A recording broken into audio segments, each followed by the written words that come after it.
వారు అని అర్థం. అలాంటి పేరు కలిగినటువంటి మహానుభావులు కాంచీపురంలో సకల శాస్త్రాన్ని అధ్యయనం చేసి వేదాంత దేశికుల యొక్క తిరుక్కుమారులైనటువంటి నవీన వరదాచార్యులు అనేటటువంటి మహనీయుల దగ్గర సకల శాస్త్రాన్ని అధ్యయనం చేసినటువంటి మహానుభావులు కాంచీపురంలో ఉండేటటువంటి చాలక్కిణర అనేటటువంటి బావి నుంచి ఎంబెరుమానార్లు ఎలా అయితే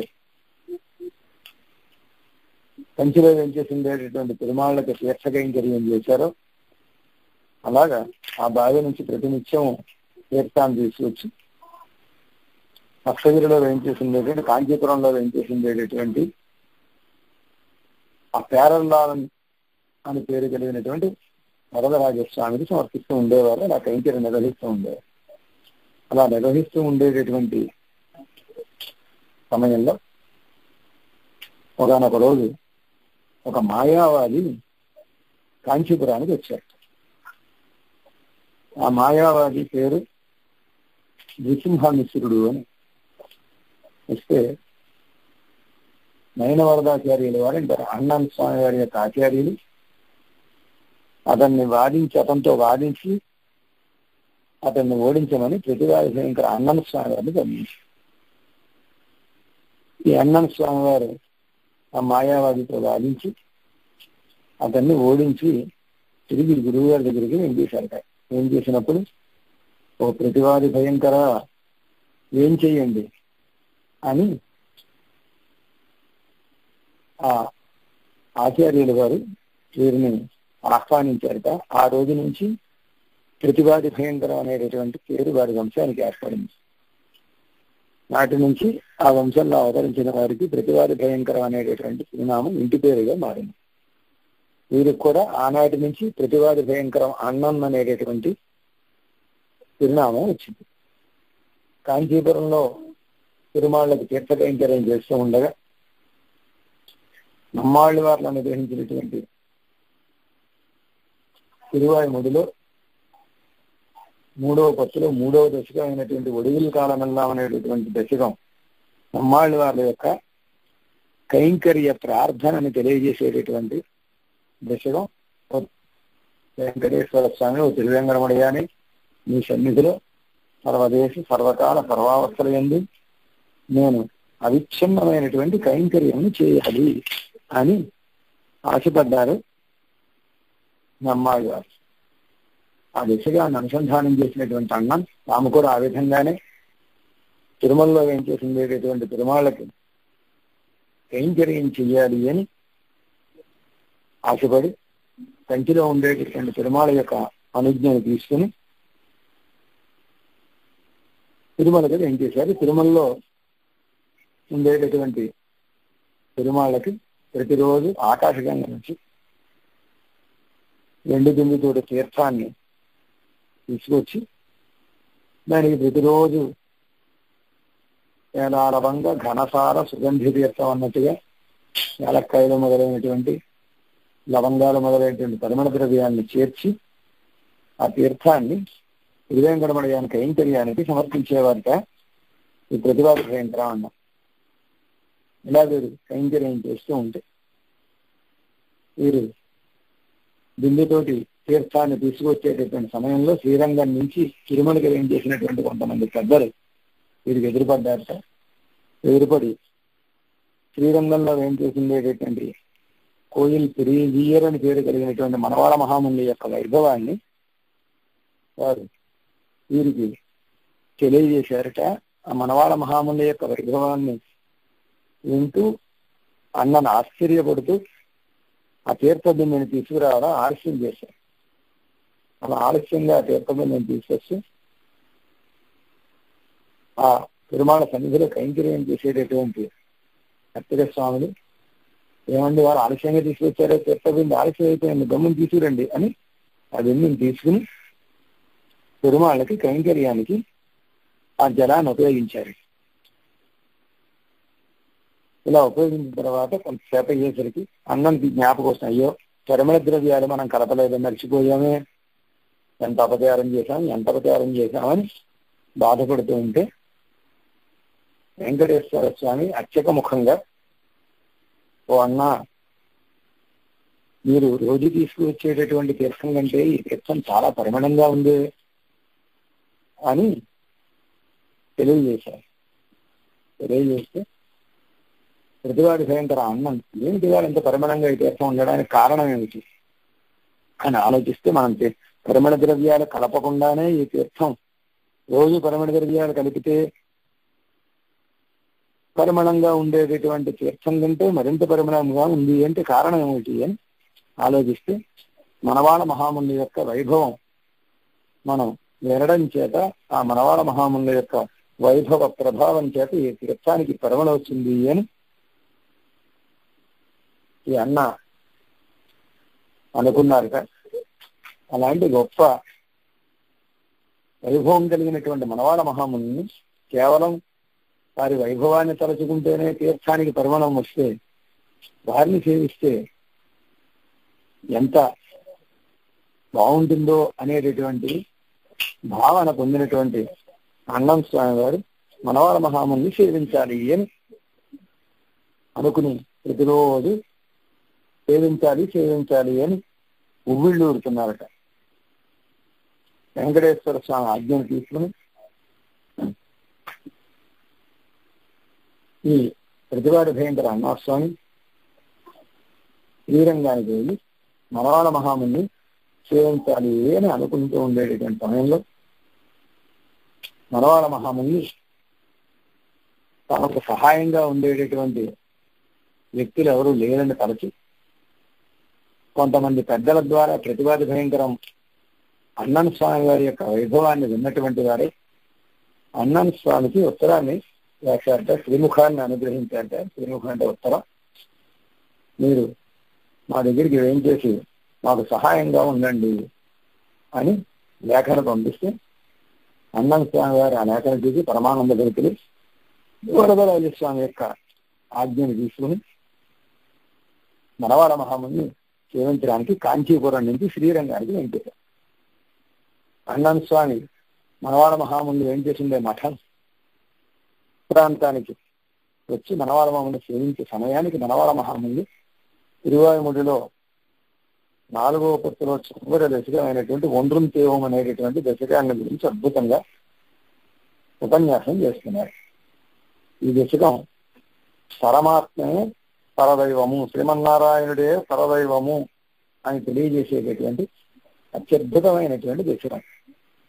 కొన్ని వందల ప్రమాణాలను ఉటంకిస్తూ వేద ప్రమాణాలని, దివ్య ప్రబంధ ప్రమాణాలని, పురాణ ప్రమాణాలని, ఇతిహాస ప్రమాణాలని, ఉపనిషత్ ప్రమాణాలని, కొన్ని వందల ప్రమాణాలను ఉటంకిస్తూ మనవాళ మహామునులు అనుగ్రహించినటువంటి ఆ ఒండ్రం తేవం దశకం యొక్క ప్రవచనాన్ని విన్నటువంటి అన్నం వారి యొక్క పాండితీ వైభవానికి, వారి పాండిత్యానికి ఆశ్చర్యపడినటువంటి వారై ఆ మనవాళ మహాముని సేవించి మీరు నన్ను శిష్యునిగా స్వీకరించండి అని ప్రార్థించారు. ప్రార్థిస్తే మనవాళ మహాముని వీరిని చూసి, మీరు ప్రతివాది భయంకరులు, మేమేమో సాధువులము, సన్యాసులము, మీకు మాకు ఎలా పొసగుతుంది సంబంధం అని చమత్కారంగా అన్నాడు. అప్పుడు ఈ ప్రతివాది భయంకర అన్నం స్వామి వారి వినయంగా తమ గురించి తెలుపుకున్నారట మనవాళ మహామునికి ఒక శ్లోకం ద్వారా. ఆ శ్లోకం ఇలాగా అనుగ్రహించారు. ప్రసిద్ధ పరగోష్ఠీషు ప్రతివాది భయంకర శ్రీ వైష్ణవానాంగోష్ఠీషు పద్దాసు ఇది విస్తృత. పరవాదులు ఎవరైతే ఉంటారో వారి గోష్ఠికి నేను ప్రతివాది భయంకరుణ్ణి, కానీ శ్రీ వైష్ణవుల గోష్ఠికి వారికి దాసానుదాసుని అని అన్నం స్వామి వారి బదులు కలిగేసరికి ఈ ప్రతివాది భయంకర అన్నం స్వామి వారి యొక్క వినయ సంపదను చూసినటువంటి మనవాళ మహాముని పరమానంద భరితులై వారిని తమ యొక్క శిష్యులుగా స్వీకరించారట. ఆనాటి నుండి ప్రతివాది భయంకర అన్నం స్వామి వారి మనవాళ మహామునులే తమకు దైవంగా భావన చేసి వారిని సేవిస్తూ వారి కైంకర్యంలో తమ జీవితాన్ని గడిపినటువంటి ధన్యులట మనవాళ మహామునులకు కుడిభుజంగా ఉన్నటువంటి మహానుభావులు అలాంటి ప్రతివాది భయంకరం అన్నా స్వామి గారు మనవాళ మహాముని యొక్క వైభవాన్ని తెలియజేస్తూ ఈ అత్యద్భుతమైనటువంటి పాసురాన్ని పాదాది కేశమాల పద్ధతిలో, అంటే పాదం దగ్గర నుంచి శిరస్సు వరకు ఉండేటటువంటి మనవాళ మహాముని యొక్క అత్యద్భుతమైనటువంటి సౌందర్యం ఏదైతే ఉందో ఆ సౌందర్యాన్ని ఈ పాసురం ద్వారా మనకు అందిస్తున్నారు. మనవాళ మహాముని యొక్క సౌందర్యాన్ని ప్రతినిత్యం అనుసంధానం చేసుకోవాల్సిన అవసరమే ఉంది అంటే ఆచార్యుల యొక్క దివ్యమంగళ విగ్రహ సౌందర్యం మనకు ఉపాధి. ఆపాద మౌళిభి గురుం ఆకృతిం స్మరేతని శాస్త్రం. వారి యొక్క పాదముల దగ్గర నుంచి శిరస్సు వరకు గురువు గారి యొక్క దివ్యమంగళ విగ్రహాన్ని మనం ప్రతినిత్యము స్మరించాలి. గురు పాదాంబుజం ఛాయేత్ అని గురువు యొక్క పాదాంబుజను ధ్యానించవలను, శ్రీపాదాన్ని ధ్యానించవలను. వారి యొక్క రూపాన్ని మనము పాదముల దగ్గర నుంచి శిరస్సు వరకు ధ్యానించవలను అని ప్రమాణాలన్నీ తెలియజేయడమే కాక పెద్దల యొక్క అనుష్ఠానం కూడా ఆ విధంగానే ఉండడం చేత ఎందరు మానార్ల యొక్క దివ్యమంగళ విగ్రహ సౌందర్యం ఎప్పుడూ అనుసంధానం చేసేటట్టుగా, మన మనసుకు పట్టించుకునేటట్టుగా పెద్దల కాషాయ శోధి అనేటటువంటి శ్లోకం ద్వారా ఎందరు మానార్ల యొక్క దివ్యమంగళ విగ్రహ సౌందర్యం మనకు అందించినట్టుగా ప్రతివాది భయంకరం అన్నం స్వామి వారు అపరరామానుజుడైనటువంటి మనవాళ మహామునుల యొక్క దివ్యమంగళ విగ్రహ సౌందర్యాన్ని శ్రీపాదముల దగ్గర నుంచి శిరస్సు వరకు మనందరం ప్రతినిత్యము తలచుకుని ధన్యులయ్యేటట్టుగా ఈ పాసురాన్ని అత్యద్భుతమైనటువంటి రీతిలో అనుగ్రహించారు. మనవాళ మహామునుల యొక్క దివ్యమంగళ విగ్రహ సౌందర్యాన్ని మనం ఎందుకు ప్రతినిత్యము ధ్యానించాలి అంటే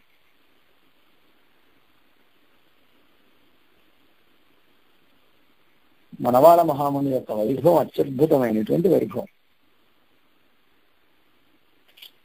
108 క్షేత్రాలకి ప్రధాన క్షేత్రమైనటువంటి శ్రీరంగ క్షేత్రంలో వేంచేసి ఉండేటటువంటి శ్రీరంగనాథుడు ఎవరైతే ఉన్నారో ఆ శ్రీరంగనాథ స్వామి మనవాళ మహాముని ఆచార్యులుగా స్వీకరించి వీరి వద్ద తిరువామిడి దివ్యప్రబంధం యొక్క కాలక్షేపాన్ని 1 సంవత్సర కాలం పాటు వేయించేసింది.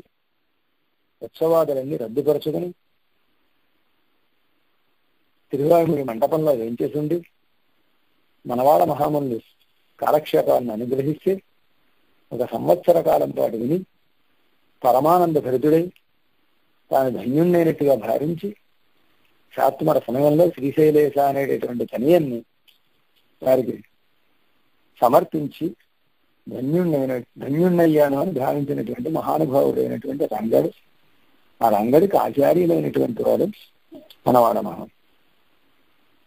అత్యామూర్తిగా ఉండేటటువంటి పెరుమాళ్ళకి అందున శ్రీరంగంలో ఉండేటటువంటి మూలకండమైనటువంటి పెరుమాళ్ళకి ఆచార్యులైనటువంటి మనవాళ మహాముని యొక్క దివ్యమంగళ విగ్రహ సౌందర్యం మనకి అత్యంత ఉపాధేయము అని మనవాళ మహాముని యొక్క దివ్యమంగళ విగ్రహ సౌందర్యాన్ని మనకు అందించారు. అంతేకాక మనవాళ మహాముని యొక్క వైభవం ఎలాంటిదంటే మనవాళ మహాముని యొక్క వైభవాన్ని తలచుకుంటేనే తీర్థానికి పరిమణం వచ్చింది. ఎరింది అప్ప అనేటటువంటి మనవాళ మహాముని యొక్క శిష్యులు మనవాళ మహాముని యొక్క దినచర్య అంతటినీ పూర్వ దినచర్య ఉత్తర దినచర్య అనేటటువంటి 2 దినచర్యలుగా ప్రాతకాలంలో ప్రారంభించి మధ్యాహ్న కాలం వరకు చేసేటటువంటి దినచర్య పూర్వ దినచర్య అని, సాయంకాలం ప్రారంభించి శయనానికి వెళ్లే వరకు చేసేటటువంటి దినచర్య ఉత్తర దినచర్య అని దానిని మనందరం అనుసంధానం చేసేటట్టుగా అనుగ్రహించారు. ఈ 2 దినచర్యలకు ఏమని పేరంటే పంక్తి పావని అని పేరు. చాపాటు చేసేటప్పుడు ప్రపన్నులైనటువంటి వారు మనవాళ మహాముని యొక్క దినచర్యను ఉదయకాలంలో పూర్వ దినచర్యని, సాయంకాలం ప్రసాద స్వీకార సమయంలో ఉత్తర దినచర్యని అనుసంధానం చెయ్యాలి అని మన పెద్దల నిర్ణయం. పెద్దలు ఈ నిర్ణయాలు ఎందుకు చేశారంటే ఈ ప్రబంధం ఆ పంక్తిని పావనం చేస్తుంది. ఒకవేళ పంక్తిలో ఏదైనా కొంత దోషం ఉన్నా ఆ దోషం పోయి ఆ పంక్తంతా పునీతమయ్యేటట్టుగా చేసేటటువంటి అద్భుత వైభవం కలిగినటువంటిది ఆ మనవాళ మహాముని యొక్క దినచర్య. అలాంటి గొప్ప వైభవం కలిగినటువంటి మహానుభావుల యొక్క దివ్యమంగళ విగ్రహ సౌందర్యం మనకు అత్యంత ఉపాధి. ఆచార్య సార్వభౌములైనటువంటి ఎంపెరుమానార్ల యొక్క దివ్యమంగళ విగ్రహ సౌందర్యం ఎలా మనకు ఉపాధేయమో, అలాగే ఎంపెరుమానార్ల యొక్క అపరావతారమై మనందరినీ కటాక్షించడం కోసంగా ఈ విభూతిలోకి వచ్చి మన కటాక్షించినటువంటి మహానుభావులైనటువంటి మనవాళ మహాముని యొక్క దివ్యమంగళ విగ్రహ సౌందర్యం కూడా మనకు అత్యంత ఉపాధేయము అని ఎరంబి అప్ప అనేటటువంటి మహానుభావులు ఈ మనవాళ మహాముని యొక్క దివ్యమంగళ విగ్రహ సౌందర్యానికి మంగళాశాసనాన్ని చేస్తున్నారు.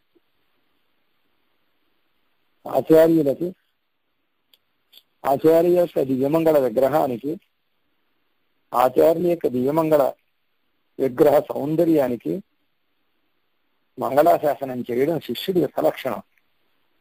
ఆచార్యులు చల్లగా ఏం చేసి ఉంటే శిష్యుడికి ఉండేటటువంటి సందేహాలన్నీ పటాపంచలవుతాయి. ఆచార్యులకి ఏదైనా ఇబ్బంది కలిగితే, శారీరకమైన ఇబ్బంది కలిగితే శిష్యులకి కలిగినటువంటి సందేహాలుగానే మిగిలిపోతాయి. శిష్యుల యొక్క సందేహాలు నివృత్తి చెయ్యాలంటే ఆచార్యులు చల్లగా ఉండాలి. అలా చల్లగా ఉండాలని ఆచార్యుల యొక్క శ్రీపాదముల దగ్గర నుంచి శిరస్సు వరకు ఉండే సౌందర్యానికి అద్భుతమైనటువంటి రీతిలో మంగళాశాసనం చేస్తున్నారు వీరికి. అందుకే ఈ మహానుభావుడికి చెయ్యతామరై పాడిన శ్రీరన్నని పేరు. చెయ్యతామరై అనేటటువంటి పాసురాన్ని పాడినటువంటి గొప్ప వైభవం కలిగినటువంటి అన్నన్ వీరికి పేరు. అలాగా మనందరం మనవాముని యొక్క వైభవాన్ని స్మరించేటట్టుగా ఈ పాసురాన్ని అందించారు. పాసురంలో ఉండే విశేషాలను మనం క్రమంగా విన్నాం. ముందుగా మనవాళ మహాముని యొక్క శ్రీపాదముల గంటకి మంగళాశాసనం చేస్తున్నారు.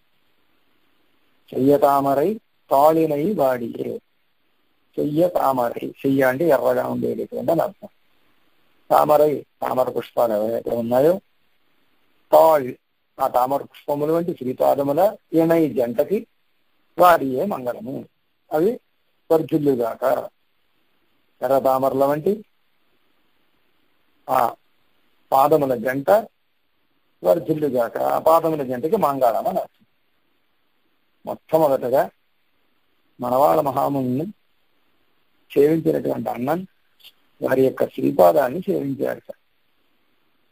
పెద్దల్ని కానీ పెరుమాళ్ళని కానీ సేవించేటప్పుడు వారి యొక్క శ్రీపాదాన్ని సేవించాలి. ఇది శేషభూతుడిగా ఉండేటటువంటి చేతనులు చేయవలసినటువంటి పని. మనకి పరమాత్మ శేషి, మనం శేషభూతులం. పరమాత్మ ఎలా శేషో అలాగే ఆచార్యులు కూడా మనకి శేషి, వారికి మనం శేషభూతులం. పరమాత్మ గల మనం శేషభూతులము, ఆచార్యులకు కూడా మనం అలాగే శేషభూతులం, అంటే సేవకులం. సేవకుడు సేవ చేసేటప్పుడు పాదార విందాల్లో సేవ చేయాలి కానీ పాదాలని ఒక్కాలి కానీ, ఏకన వస్తాడు కదా, పాదాలను పట్టుకోవాలి కానీ కచము అంటే జుట్టును పట్టుకోడు కదా. మనవాళ మహాముని యొక్క దివ్య పాదముల జంటకి ముందుగా మంగళాశాసనం చేస్తున్నారు. ప్రజై మొలయలే వాయు వైక్కుమాప్పులే అని సంతానం తల్లి యొక్క శరీరం అంతా ఉండగా పాల కోసం ఆమె వక్షస్థలంలో నోరు పెట్టినట్టుగా మనవాళ మహాముని దివ్య పాద బంధములలో అన్నన్ మొట్టమొదట దృష్టిని సారించారు. శేషిగా ఉండేటటువంటి పరమాత్మను సేవించాలంటే ఈ చేతనను దిగవలసిన రేవు ఏది అని ఒక చర్చ చేశారు పిల్లలోకాచార్య స్వామి గారు తిరుమంత్రంలో. శేషిపక్కల్ శేషభూతం ఎழிయం త్వరయ్యని, శేషిగా ఉండే పరమాత్మ విషయంలో శేషభూతుడుగా ఉండే జీవుడు దిగేటటువంటి రేవు పాదములు అని, అలాగే శేషిగా ఉండేటటువంటి ఆచార్యుల విషయంలో శేషభూతుడిగా ఉండేటటువంటి జీవుడు దిగవలసినటువంటి రేవు పాద ద్వంద్వములు. కాబట్టి ముందుగా ఆ పాదాలకి శ్రీపాదాలకి మనవాళ మహాముని యొక్క శ్రీపాదాలకి ముందుగా మంగళాశాసనం చేస్తున్నారు. చెయ్య తామరై తాళినై వాడియే. ఈ పాదముల యొక్క సౌందర్యం తాళ్ ఎణై జంట అనడం చేత ఒకదానితో ఒకటి కూడి ఉండేటటువంటి సౌందర్యం. ఆ పాదములు రెండు ఒకదానితో ఒకటి చేరి ఉండి అద్భుతమైనటువంటి సౌందర్యం కలిగి ఉంటాయట. అలాంటి గొప్ప సౌందర్యం కలిగినట్టు చెయ్య అనేటటువంటి మాటకి ఎర్రని అని ఒక అర్థం, గొప్ప సౌందర్యం కలిగినవి అని ఒక అర్థం, గొప్ప వైభవం కలిగినవి అని అర్థం. ఎర్రని శ్రీపాదములు అని, అందమైన శ్రీపాదములు అని, అద్భుతమైన వైభవం కలిగినటువంటి శ్రీపాదములు అని అర్థం చెయ్య అనేటటువంటి. చెయ్య తామరై తాళినై, ఇణై అని జంట అని అర్థం. జంట అనడం చేత ఒకదానితో ఒకటి చేరి ఉండేటటువంటి స్థితి అన్నమాట. అలాంటి స్థితి ఎలా ఉన్నాయి? తామరై, తామర వలె పరమభోగ్యమైనటువంటివి అని చెప్తున్నారు. తామర పుష్పానికి కొన్ని లక్షణాలు ఉంటాయి. తామర మృదువుగా ఉంటుంది. మనవాళ మహాముని యొక్క శ్రీపాదములు కూడా అత్యంత మృదువుట. మనవాళ మహాముని యొక్క శ్రీపాదాలు మృదువుగా ఎందుకుంటాయండి అంటే, పెరుమాళ్ళ యొక్క శ్రీపాదాలని నాట్యమారులు కూడా చాలా జాగ్రత్తగా ఒత్తుతారట. కూసి తొడవేండుంబడియాన అత్యంత మృదుక్కళాయని లక్ష్మీదేవి భూదేవి కూడా పరమాత్మ యొక్క పాదాలని సంవాహనం చేయడానికి జంకుతారట. ఎందుకు జంకుతారంటే అత్యంత మృదువైనటువంటి పాదములు. తేనే మలరం తిరుపాదమని, తేనె స్రవించేటటువంటి అత్యంత మృదువైన పాదములు. అంత మృదువైనటువంటి పాదాలని వత్తడానికి పిరాట్టుమారులు కూడా భయపడతారు. పిరాట్టుమారు అంటే లక్ష్మీదేవి ఎలాంటిది? పాదారుంతుతమేవ పంకజరజ. ఆమె అవతరించినటువంటి తామర పుష్పంలో ఉండేటటువంటి పుప్పుది కూడా ఆవిడికి పల్లేరుకాయల్లాగా గుర్చుకునేటటువంటి అత్యంత సుకుమారి అయినటువంటి అమ్మవారు కూడా, అంతటి సుకుమారి కూడా పరమాత్మ పాదాలను సంవాహనం చేయడానికి జంకేటటువంటి అత్యంత మృదువైన పాదములు పరమాత్మ. అలాంటి అత్యంత మృదువైన పాదములు కలిగినటువంటి పరమాత్మని ఎప్పుడూ ఒళ్ళో అట్టే పెట్టుకుని మోస్తూ ఆయనకు అత్యంత సౌకర్యంగా ఉండేటట్టుగా ఏం చేసి ఉండేటటువంటి వారు ఆదిశేషుల వారు. ఆ ఆదిశేషుల వారే మనవాళ మహామునులుగా అవతరించారు. ఆదిశేషుల వారే భగవద్రామానుడిగా అవతరించారు. అంత మృదువైన శ్రీపాదములు కలిగినటువంటి పరమాత్మని ఎప్పుడు తమ ఒళ్ళో అట్టే పెట్టుకునేటటువంటి ఆదిశేషుల వారు ఇంకంత మృదువుగా ఉంటారు. అంత మృదువైన వారి శ్రీపాదములు ఇంకంత మృదువుగా ఉంటాయి. ఎందుకు? మనవాళ మహామునుల యొక్క శ్రీపాదములు అత్యంత మృదువైనటువంటివి అని తామరై అనడం చేత కొంచెం వేడి తగిలితే వాడిపోయేటటువంటి స్వభావం తామర పుష్పానికి ఉంటుంది. కాబట్టి అలాంటి మృదువైనటువంటి పాదములు అని ఒక అర్థం. తామరని సేవిస్తే పరమభోగ్యంగా ఉంటుంది. ఇంకా చూడాలి అనిపిస్తుంది. అలాంటి గొప్ప భోగ్యత కలిగినటువంటి పాదములు, ఎంత సేవించినా తనివి తీరనటువంటి భోగ్యత కలిగినటువంటి పాదములు అని రెండవ అర్థం. తామర పరిమళ భరితంగా ఉంటుంది. మనవాళ మహాముని యొక్క శ్రీపాదములు కూడా అత్యంత పరిమళ భరితంగా ఉంటాయట. అందుకే తామరై తాళినై, తామరల వంటి పాదముల జంట. ఎలాంటి తామర? చెయ్య తామరై, ఎర్ర తామర వంటి పాదముల జంట అని తెలియజేశారు. పరమభోగ్యమైనటువంటివి, అత్యంత మృదువైనటువంటివి, అందమైనటువంటివి అయినటువంటి ఆ పాదముల యొక్క వైభవం అని చెప్తారు.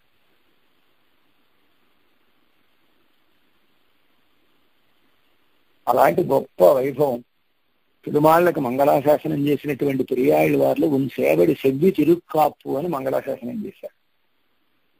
మనవాళ్ళ మహాములకు మంగళాశాసనం చేస్తున్నటువంటి అన్నం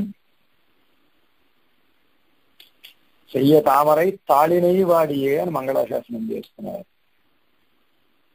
ఆ శ్రీపాదాలను సేవించిన వారిట, ఆ శ్రీపాదాల్లో ఉండేటటువంటి భోగ్యతను అనుభవించినటువంటి వారు మంగళాశాసనం చెయ్యకుండా ఉండలేరుట. అలా మంగళాశాసనం చేయకుండా ఉండలేక చేసినటువంటి మంగళాశాసనం ఈ చెయ్య తామరై తాళినై అనేటటువంటి వాక్యం, వాడియే అని మంగళాశాసనం. అలా కాకపోతే చెవ్వి అనే దానికి ఇందాక చెయ్య తామరై తాళినై అని అన్నాం కదా. చెయ్య అనేటటువంటి దానికి చెవ్వి అని అర్థం చేశారు. చెయ్య అంటే ఎర్రగా ఉండేటటువంటివి అని, అందమైనటువంటివి అని మనం అర్థం చెప్పుకున్నాం. ఇప్పుడు చెయ్య అనేటటువంటి పదానికి చెవ్వి అని అర్థం. చెవ్వి అంటే రుజుత్వము. రుజుత్వము అంటే రుజుత్వము కలిగినటువంటి పాదములు. రుజుత్వం అంటే ఏమిటి అన్నా? రుజుత్వం అంటే త్రికరణ శుద్ధిగా ఈతనైనా చేయడం, దానికి రుజుత్వం అంటే. మనస వాచ కర్మణ ప్రవర్తించడం ఏదైతే ఉందో దానికి రుజుత్వం అని పేరు. పెరుమాళ్ళకి ఈ గుణం ఉందిట. మనస వాచ కర్మణ ఏ పని చేసినా ఆయన చేస్తారట. నమ్మాళ్ళ వారు తిరువాయిమిడిలో మొదటి పత్తులో 8వ దశకంలో ఓడింపుళ్ళేరు అనేటటువంటి దశకంలో పరమాత్మ యొక్క రుజుత్వాన్ని అత్యద్భుతంగా తెలియజేస్తారు. అలాంటి రుజుత్వము కలిగినటువంటి శ్రీపాదములు ఈ పాదములకు అని ఇంకొక అర్థాన్ని చెబుతున్నారు. ఏమిటి రుజుత్వము ఈ పాదములకు ఉండేది అంటే, మనము త్రికరణ శుద్ధిగా మనవాళ్ళ మహాముని యొక్క శ్రీచరణాన్ని ఆశ్రయించవలసి ఉండగా, మనం ఏ ఒక్క కరణంతో ఆశ్రయించినా త్రికరణ శుద్ధిగా ఆ పాదములు మనల్ని కటాక్షిస్తాయి. చెవ్వి అంటే రుజుత్వం అని ఒక అర్థం, వాత్సల్యం అని ఒక అర్థం. 2 అర్థాలు చెబుతున్నారు. వాత్సల్యం అంటే ఈ పాదముల యొక్క గొప్పతనం ఏమిటంటే, పెద్దలని మన వరకు తీసుకొచ్చేది ఆ శ్రీపాదాలు. ఎక్కడో దూరంగా ఉండేటటువంటి పెద్దలు మన దాకా వచ్చి మనల్ని కటాక్షిస్తున్నారంటే వారిని మన వరకు తీసుకువచ్చే సాధనములు శ్రీపాదములు. ఆ శ్రీపాదాలే కదా నడిపించి మన దాకా ఆచార్యుల్ని తీసుకొచ్చినది. అది ఆ పాదములకు ఉండేటటువంటి వాత్సల్యంట. శిష్యులు ఆచార్యుల వద్దకు వెళ్ళి ఆచార్యుల్ని సేవించి ఆచార్యులకు మంగళాశాసనం చేయవలసి ఉండగా ఆ శ్రీపాదములే శిష్యుల వరకు వస్తాయిట. ఇది ఈ పాదాలకు ఉండేటటువంటి వాత్సల్యం, శిష్యుల విషయంలో ఉండేటటువంటి వాత్సల్యం. ఇది ప్రతివాది భయంకర అన్నం స్వామి గారికి అనుభవైక వేద్యమైనటువంటి విషయంట. తాము మనవాళ్ళ మహాముని సేవించాలనుకుంటే వారే శ్రీముఖాన్ని అనుగ్రహించి ఉత్తరాన్ని రాసి మా దగ్గరికి ఏం చేయండి అని వారిని ఆదేశించి తమ దగ్గరికి రప్పించుకుని తమ వైభవాన్నంతా వారికి దర్శింపజేసి వారిని తమ శిష్యులుగా స్వీకరించినటువంటి గొప్ప వైభవం మనవాళ్ళ మహాముని తమ దరికి చేర్చిన ఆ శ్రీపాదాలు కాబట్టి ముందుగా ఆ శ్రీపాదాలకి మంగళాశాసనం చేస్తున్నారట.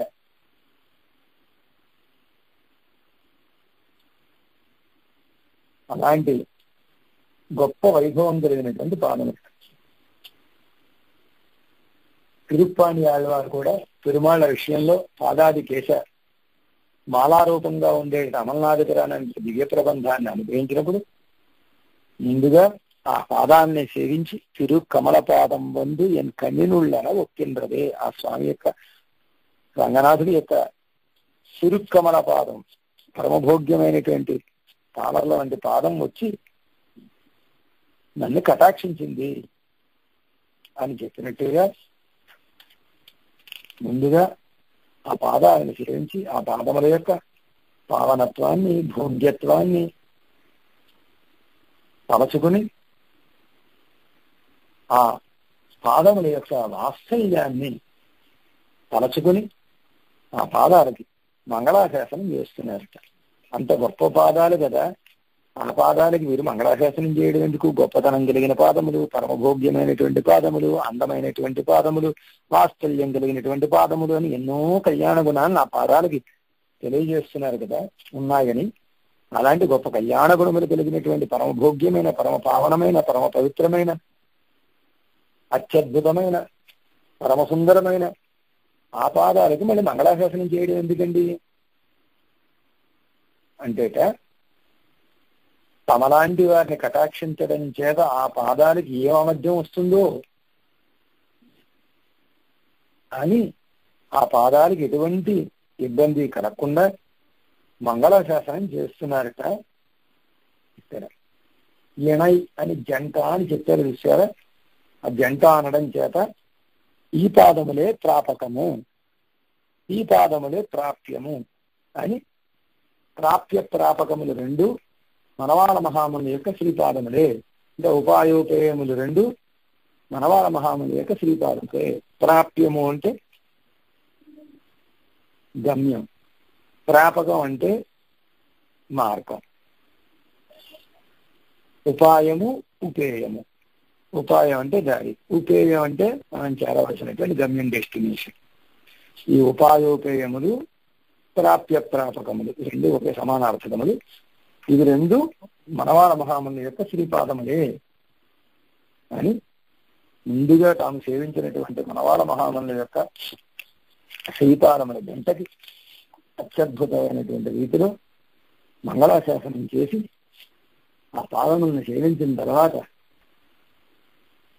ఆ పాదాన్ని సేవించినటువంటి వాడికి ఉజ్జీవనమే కలుగుతుంది. ఉజ్జీవనం అంటే ఉత్కృష్టమైనటువంటి జీవనం, ఉన్నత గతికి వెళ్ళడం, ఉన్నతమైన స్థితికి వెళ్ళడం. మనవాళ మహామున్న శ్రీపాదాన్ని సేవించి పైకి ఆ పాదముల దగ్గర నుంచి పైకి వెళుతున్నారట. ఎవరు? ప్రతివాది భయంకరం అన్నను స్వామి. ఆ తర్వాత మనవాళ మహాముని ధరించినటువంటి కాషాయాన్ని వర్ణిస్తున్నారు. ఆ కాషాయానికి మంగళాశాసనం చేస్తున్నారు. శైలయి వాడి, శైలయి అంటే కాషాయ వస్త్రం. మనవాళ మహాముని ధరించినటువంటిది కాషాయ వస్త్రం కాబట్టి ఆ కాషాయ వస్త్రానికి వాడి మంగళం అని మంగళాశాసనం చేస్తున్నారు. కాషాయ శోభి కమనీయ శిఖానివేశం అని ఎంబెరుమానార్ల విషయంలో చెప్పినట్టుగా అత్యంత వైభవం కలిగినటువంటి, ఎర్రగా ఉండేటటువంటి, గొప్ప సౌందర్యం కలిగినటువంటి ఆ కాషాయ వస్త్రాలకి మంగళం. వైరాగ్య సూచకంగా ఉండేటటువంటి కాషాయ వస్త్రాలకి మంగళం. కాషాయ వస్త్రానికి ఏం సౌందర్యం ఉంటుందండి? మనవాళ మహామునుల యొక్క నడుముకి చేరేసరికి ఆ వస్త్రానికి ఒక రకమైనటువంటి సౌందర్యం వచ్చిందిట. ఆ నడుముకి, ఆ నడుముతో కూడి ఉండేటటువంటి వస్త్రానికి, ఆ రెండు కూడి ఉండడం చేత, నడుమును కూడి ఉండడం చేత ఆ వస్త్రానికి వచ్చినటువంటి సౌందర్యానికి, ఆ వస్త్రం నడుముకి చేరడం చేత నడుముకి వచ్చినటువంటి సౌందర్యానికి మంగళాశాసనం చేస్తారు అన్నం స్వామి వారు. ఇక్కడ ఒక అద్భుతమైన ఈ సూక్తిని అనుగ్రహిస్తున్నారు. కాల్వాసిని నిన్నామల్ అరవాసి తేడుమవరిడే. కాళ్ళు అంటే రెండు అర్థాలు. కాలు అని ఒక అర్థం. కాళ్ళు అంటే 1/4 వంతు అని అర్థం. కాలు అంటే పాదం అని ఒక అర్థము, కాలు అంటే 1/4 అని ఒక అర్థం. 4వ భాగానికి కాలు అని పేరు. కాలులో నిలబడలేక అరైకి వెళుతున్నారు అన్నారు. మళ్ళీ అరై అంటే 2 అర్థాలు. అరవంలో అరై అంటే సగము అని ఒక అర్థం, అరై అంటే నడుము అని అర్థం. నడుము మధ్య భాగంలో ఉంటుంది కాబట్టి అరై అంటే నడుము, అరై అంటే సగము అని అర్థం. కాలులో ఉండలేక నడువుకు వెళుతున్నారు అంటే శ్రీపాదం యొక్క సౌందర్యాన్ని సేవించి ఆ భోగ్యత తమని ముంచివేస్తే ఆ భోగ్యత ప్రవాహానికి, ఆ భోగ్యత ప్రహారానికి తట్టుకోలేక నిలబడలేక ఆ పాదాలని ఆశ్రయించి పైకి నడుము దగ్గరికి వెళ్ళారు అని ఒక అర్థం.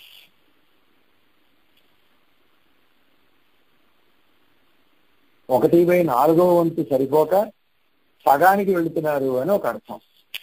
దీన్ని కొంచెం చాటువుగా చెప్పినటువంటి విషయం అన్నమాట. అరై అంటే సగం అనుకున్నాం కదా, కాళ్ళు అంటే పావు అనుకున్నాం. పావులో సగంలో వెళుతున్నారండి, అనుభవం క్రమక్రమంగా పెరుగుతోంది అని అర్థం అన్నమాట. పాదాల దగ్గరికి వచ్చారు, పాదాలను సేవించి చాలు ఇంకా ఈ అనుభవం మనకి అని ఊరుకునే రకం కాదు ఈ పెద్దలు. క్రమంగా పైకి వెళ్ళి ఆ అనుభవాన్ని అంతా పూర్తి చేయాలనేటటువంటి స్వభావం కలిగిన వారు కాబట్టి ఈ పాదముల దగ్గర నుంచి నడువు దాకా వచ్చారు. ఇంద్రమానార్ల యొక్క 5 నామాల్లో తిరువరయని శాక్తీయ సెంతువరాడైవాడి అని నడువు భాగంలో ధరించినటువంటి ఆ ఎర్రటి కాషాయ వస్త్రానికి మంగళము అని అనుగ్రహించినట్టుగా మనవాళ్ళ మహామునులు ధరించినటువంటి ఆ కాషాయం, ఆ నడుముకి ధరించినటువంటి కాషాయం ఎలా ఉందంటే చంద్రుణ్ణి చుట్టుముట్టి ఉండేటటువంటి కాంతిగా ఉంది. చంద్రుడు అంటే చంద్రుడికి చుట్టూ తెల్లగా ఉండేటటువంటి కాంతి ఉన్నట్టుగా తెల్లటి రంగు కలిగినటువంటి నడుముకి ఎర్రటి కాషాయ వస్త్రాన్ని ధరించేసరికి తెల్లగా ఉండే చంద్రుడి చుట్టూ ఎర్రగా ఉండేటటువంటి కాంతి ఎలా అయితే ఉంటుందో అలాగే ఉన్నది. మనవాళ్ళ మహామునులు తెల్లగా ఉండేవారని చెబుతూ ఉంటారు పెద్దలు. ఆదిశేషుల వారు తెల్లగా ఉంటారు. ఆదిశేషుల వారు ఎలా ఉంటారు? తెల్లగా ఉంది. ఎంత తెల్లగా ఉంటారన్న కొన్ని వేల మంది చంద్రుల్ని ఒక మూసలో పోసి కరిగించి దాన్ని తోటగా పోస్తే ఎంత తెల్లగా అయితే ఉంటుందో ఆదిశేషుల వారు అంత తెల్లగా ఉంటారని సుడలోకాచార్య స్వామి వారు ఒక అనుగ్రహిస్తారు.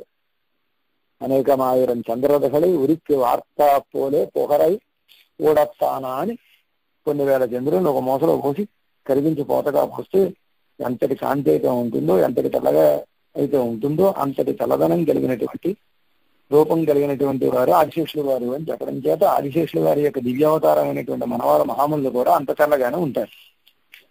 అంతటి తెల్లగా ఉండేటటువంటి మనవాళ్ళ మహాముల యొక్క నడుముకి చేరినటువంటి కాషాయ వస్త్రం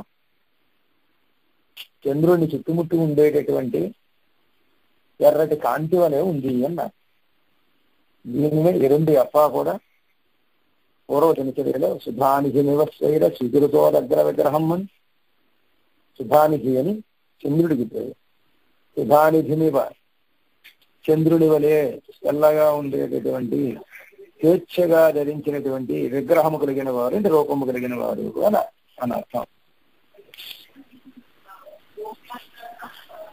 అలా చెప్పినట్టుగా వారే పూర్వజన చర్యలో ఆతామ్ర విమలాంబరం అని ఎర్రగా ఉండేటటువంటి ఎటువంటి మాలిన్యం లేనటువంటి వస్త్రములు కలిగినటువంటి వారు అని చెప్పినట్టుగా ఆ సౌందర్యం అత్యాశ్చర్యకరంగా ఉంటుంది. ఈ పీతాంబరాన్ని వర్ణించడానికి కారణం ఏమిటంటే పీతాంబరం కాదు, ఈ కాషాయ వస్త్రాన్ని వర్ణించడానికి కారణం ఏమిటంటే పెరుమాళ్ళ యొక్క నడుముకి ధరించేటటువంటి పీతాంబరం ఎలా భోగ్యంగా ఉంటుందో అలాగే ఆచార్య సార్వభౌములైనటువంటి మనవాళ్ళ మహామునులు తమ నడుముకి ధరించినటువంటి కాషాయం కూడా అంతే భోగ్యంగా ఉంటుంది. తిరుమాళ్ళి నడుముకి పీతాంబరం ధరిస్తే ఎలా ఉంటుందంటే తిరువర పూర్తా పోలే నడుము పూచిందా అన్నట్టుగా పచ్చగా ఉండేటటువంటి పీతాంబరంట. ఆ పట్టు పీతాంబరం ధరించినటువంటి పరమాత్మ ఎప్పుడూ ఈ పచ్చటి రంగు కలిగినటువంటి పీతాంబరమైనా కొంచెం కలర్ మారుద్దాం అని చెప్పి కాషాయాన్ని ధరించి వచ్చేట. పీతాంబరాన్ని ధరించే స్వామి కాషాయాన్ని ధరించి మనవాళ మహాములుగా అవతరించాడు అని పేదహవాడ పిరానార్ పిరమగురువాహి వందు అని పేదహవాడై పిరానార్ పేదహవాడై పీతాంబరం పచ్చటి వాడై వస్త్రాన్ని ధరించినటువంటి ఉపకారకుడుగా ఉండేటటువంటి పరమాత్మ పరమ గురువాహి వంది గొప్ప గురువుగా ఏం చేశారు అని చెప్పినట్టుగా ఆ పెరుమాళ్లే ఈ మనవాళ మహాములు అని ఆ కాషాయం మనకి తెలియజేస్తోంది సార్. ఇలాంటి గొప్ప కాషాయ సౌందర్యం కలిగినటువంటి మహానుభావులు అని శైలవాది తిరునాది వాడి. ఆ తర్వాత వస్త్రాన్ని వర్ణించి ఆ వస్త్రానికి కాషాయ వస్త్రాన్ని మంగళాశాసనం చేసిన తర్వాత మనవాళ మహాముని యొక్క తిరునాభికి మంగళాశాసనం చేస్తారు. నాభి అంటే వారి యొక్క బొడ్డు, నాభి సౌందర్యం. ఆ తిరునాభికి కూడా మంగళాశాసనం చేస్తున్నారు. పరమాత్మ యొక్క తిరునాభికి మంగళాశాసనం చేశారు పెద్దలు. పరమాత్మ యొక్క నాభి ఎలా ఉంటుందంటే చంద్రుడా సూర్యుడా అనే సందేహం కలిగేటట్టుగా ఉంటుంది. అలాంటి గొప్ప సౌందర్యం ఆ పరమాత్మ నాభికి ఉంటుంది కాబట్టి అలాంటి నాభి సౌందర్యం కలిగినటువంటి వారు మనవాళ మహాములు అని తిరునాభి వాడి. ఆ తిరు పరివర్తనతో అంటే కాషాయంతో చేరి ఉండేటటువంటి నాభి. అందుపోల్ నిరత్తాడయం అని ఆ తిరుమాళ్ళ యొక్క రంగనాథుడి యొక్క వస్త్రాన్ని వర్ణించినటువంటి తిరుప్పాడి ఆళ్వార్ ఆ తర్వాత నాభి సౌందర్యాన్ని వర్ణించారు. నీరు మేడదందో అని ఆ పిమ్మట నాభి అని ఎలా అయితే తిరుప్పాడి ఆళ్వార్ల కాషాయ సౌందర్యాన్ని తిరుమాళ్ళ యొక్క వస్త్ర సౌందర్యాన్ని ఆ తర్వాత నాభి సౌందర్యాన్ని వర్ణించారు. అలాగే ప్రతివాది భయంకర అమ్మను కూడా మనవాళ మహాముని యొక్క కాషాయ సౌందర్యాన్ని ఆ తర్వాత నాభి సౌందర్యాన్ని వర్ణిస్తూ ఆ నాభికి మంగళాశాసనం చేసుకున్నాను. ఎలా ఉందిట అంటే సౌందర్య సాగరం ఏదైతే ఉందో ఆ సౌందర్య సాగరం అంతా ఒక చోట బంధింపబడితే ఎలా ఉంటుందో అలా ఉండేటటువంటి అత్యంత అద్భుతమైనటువంటి నాభిక. ఇందాక మనం చెప్పినట్టుగా సూర్యచంద్రులా అని అనిపించేట్టుగా వికసించినటువంటి ఒక పుష్పం ఎలా అయితే అందంగా ఉంటుందో అలాగా ఉండేటటువంటి అద్భుతమైనటువంటి నాభి. ఆ నాభికి మంగళాశాసనం చేస్తున్నారు అన్నాను. ఆ తర్వాత వక్షస్థలానికి మంగళాశాసనం చేయబోతున్నారు. ఆ వక్షస్థల సౌందర్యం అయితే ఎలా మంగళాశాసనం చేశారో రేపు మనం విందాం. జై రామానుజ.